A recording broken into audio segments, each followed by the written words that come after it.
ধৈর্য ধরে আছি। ডিপ্লোমা ইঞ্জিনিয়াররা বিগত 10 বছর আন্দোলন করে আসছি, কিন্তু কোন পুলিশ সদস্য বলতে পারবে না আমরা কারো গায়ে ছুরিকাঘাত করছি, কোন পুলিশ সদস্য বলতে পারবে না আমরা তাদের গায়ে লাঠিচার্জ করেছি। কিন্তু আপনারা একদিন এক রাত্রে শাহবাগ পুলিশ সদস্যদেরকে আপনারা হামলা করেছেন, আপনারা প্রধান উপদেষ্টা বাসভবনকে হামলা করেছেন।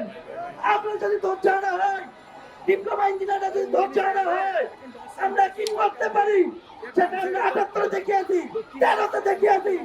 যদি আমাদের অধিকার যদি কেড়ে নেওয়া হয়, ডিপ্লোমা ইঞ্জিনিয়াররা 13 চেয়ে বেশি রক্ত বইতে আমরা রাজি আছি। আমরা কি কাউকে ভয় পাই?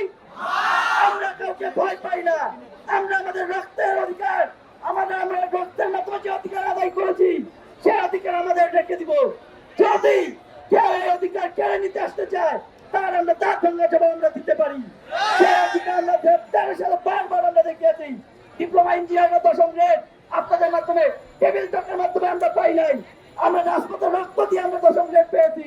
সুতরাং আমরা 10ম গ্রেড যদি আমাদের দিকে হাত টানেন, আপনাদের সেই হাত আমরা ভেঙে দিতে